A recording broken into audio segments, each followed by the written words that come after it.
मित्रांनो नमस्कार. मागील व्हिडिओमध्ये आपण लघुकथा आणि कादंबरी या विषयावरती काही गोष्टी बोललो.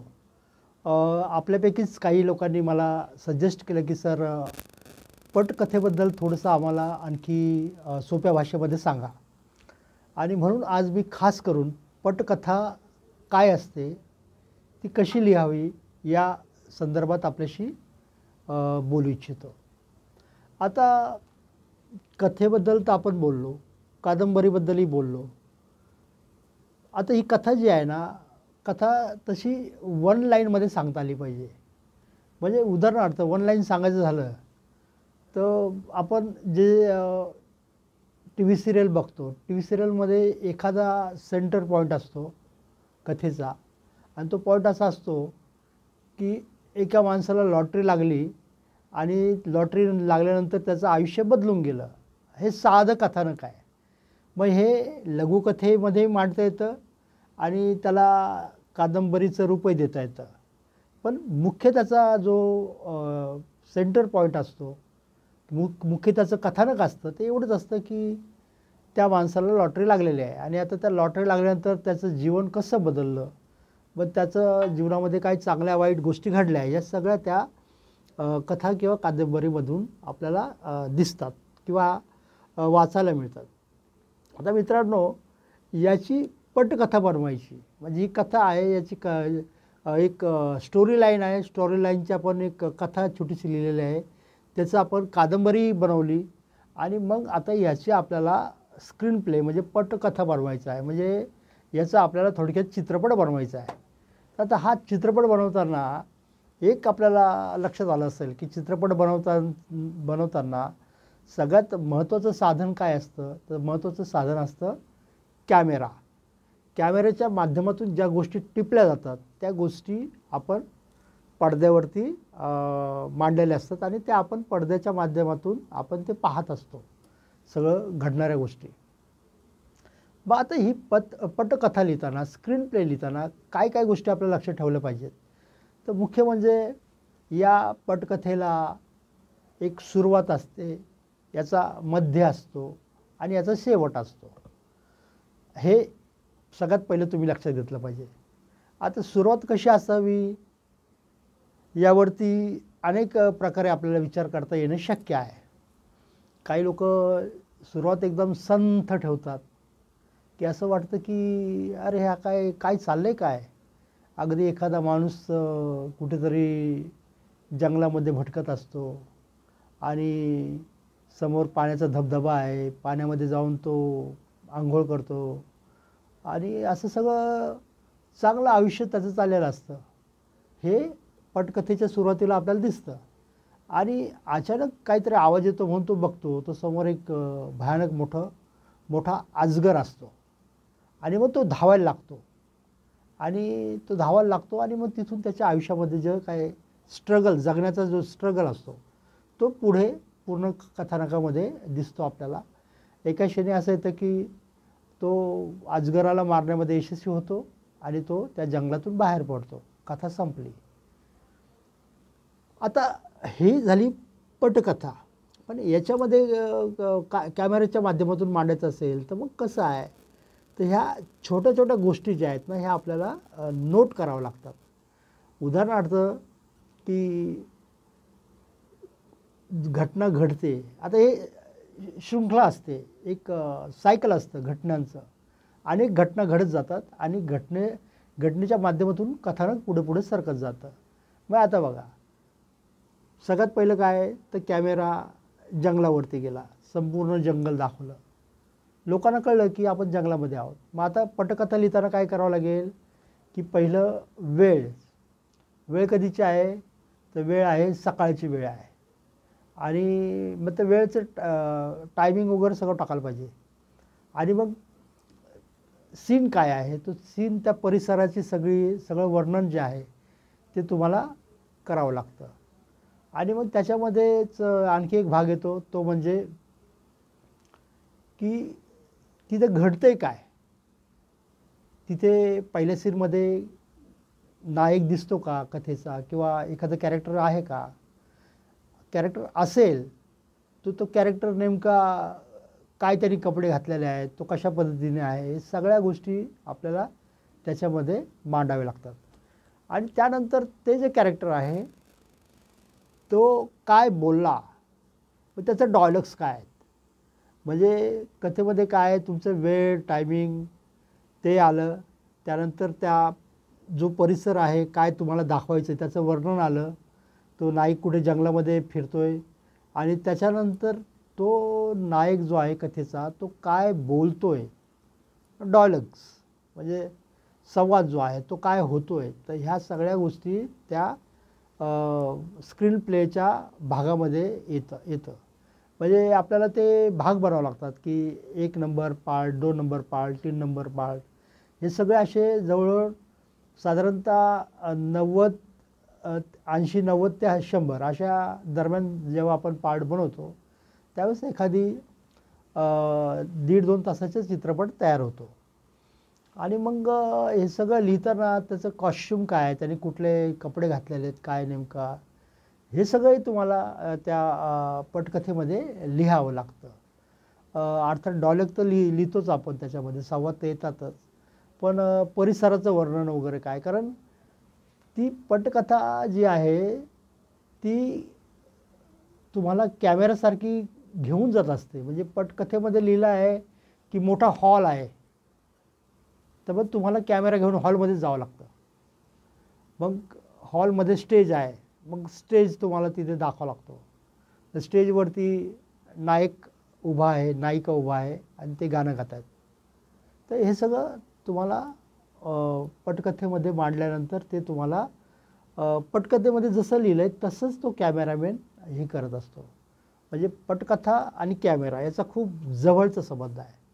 मग त्याच्यामध्ये आणखी गोष्टी असू शकतात की ते कॅमेरामॅनचा एक वेगळा अभ्यास असतो की पटकथेमध्ये लिहिलेलं आहे की नायक समोरचं चित्र पाहून त्याच्या चेहऱ्यावरचे भाव बदलतात. आता हे लिहिलं आहे नायकाने पटकथेमध्ये. आता कॅमेरामॅन काय करतो, मग तो काय असं तसं पूर्ण लॉंग अप घेत नाही, तो क्लोजमध्ये तो कॅमेरा घेतो आणि त्याच्या चेहऱ्यावरचे बदलणारे हावभाव जे आहेत ते टिपतो.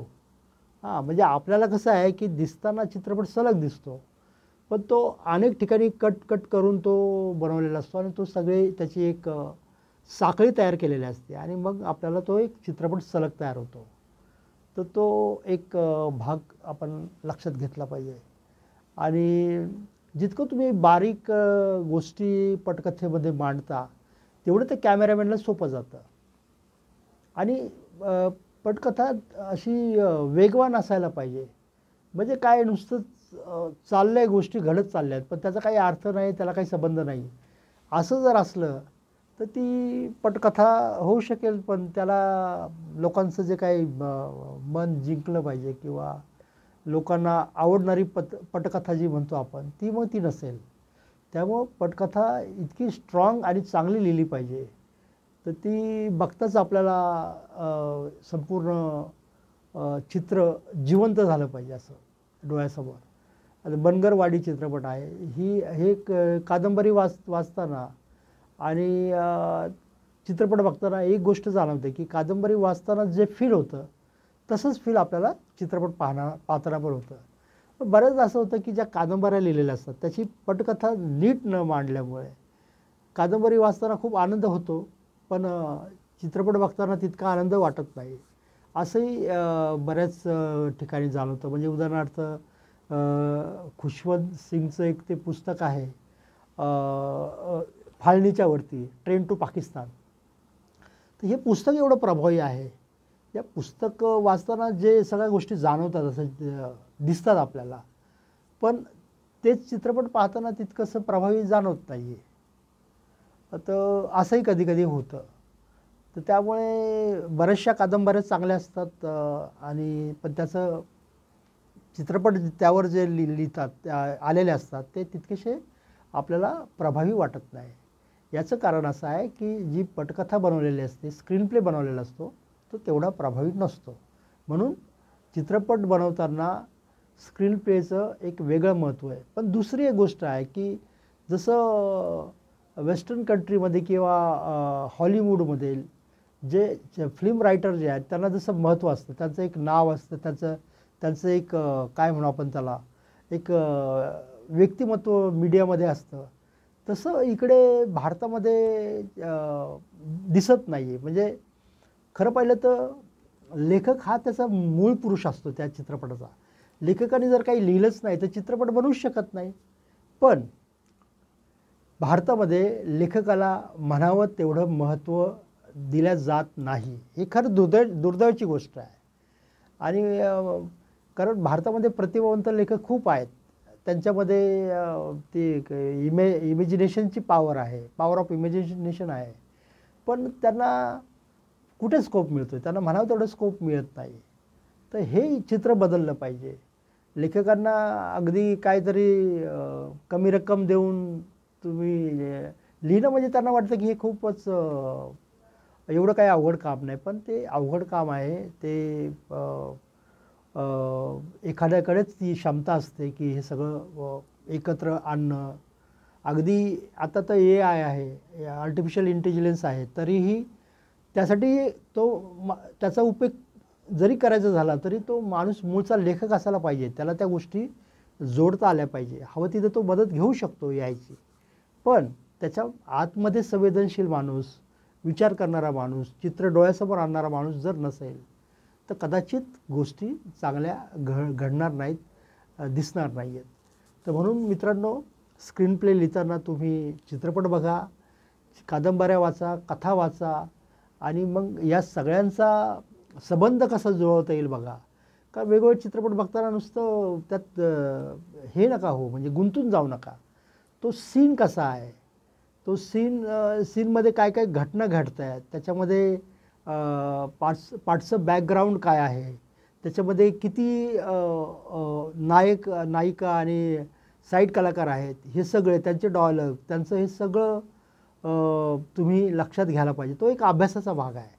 आणि कुठली गोष्ट अशी लगेच तुम्हाला येईल असं मला वाटत नाही किंवा कुणालाच शक्य नाही. ते मी आता थोडंफार बोलू शकतो. याचं कारण असं आहे की मी बरंचसं वाचन केलेलं आहे.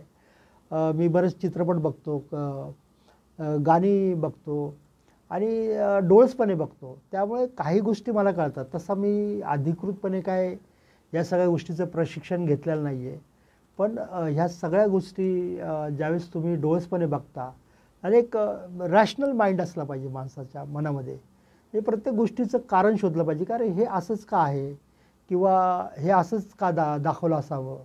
तर अशा पद्धतीने जर तुम्ही रॅशनल माइंडने विचार करायला लागला तर तुम्हाला काही गोष्टीला चालना किंवा वाव मिळते. आणि आता मी अलीकडे काही कादंबऱ्या लिहिल्या, कथा लिहिल्या आणि त्या लोकांना आवडत आहेत. यावरून मला असं एक खात्री पडत चालली की आपण जे काही लिहितो ते बऱ्यापैकी आहे. तर मला वाटतं की ते तुम्हालाही शक्य आहे. तुम्ही लिहू शकता आणि चांगलं लेखक म्हणून तुम्ही नाव कमवू शकता. पण त्यासाठी तुम्हाला थोडंसं हार्डवर्क, कष्ट करायची गरज आहे. आणि ते कष्ट म्हणजे आनंददायी कष्ट आहेत.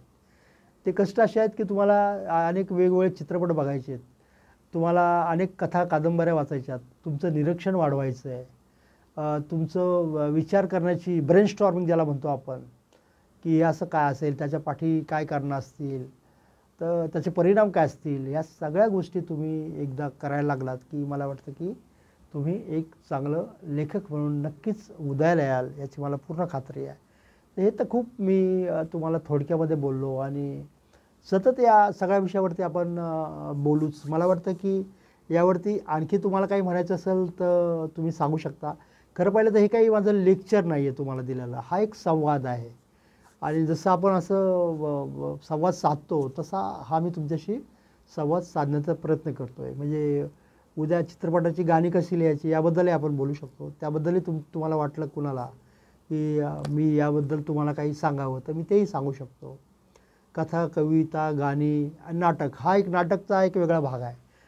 त्यावरती आपण बोलूया. तूर्त मी थांबतो कारण जास्त मोठा व्हिडिओ झाला की तो तुम्हाला पाहायचा, ऐकायचा कंटाळा येऊ शकतो, याची मला जाणीव आहे. म्हणून मी आता थांबतो आणि पुन्हा आपण लगेच भेटूया. आणि तुम्ही प्लीज मला प्रतिक्रिया देत चला. माझा फोन नंबरही आहे, तुम्ही माझ्याशी बोलूही शकता, काही हरकत नाही. पण सबस्क्राईब करा, लाईक करायला विसरू नका आणि मित्रांना फॉरवर्ड करा. आपण एकमेकांच्या संपर्कात राहू. धन्यवाद.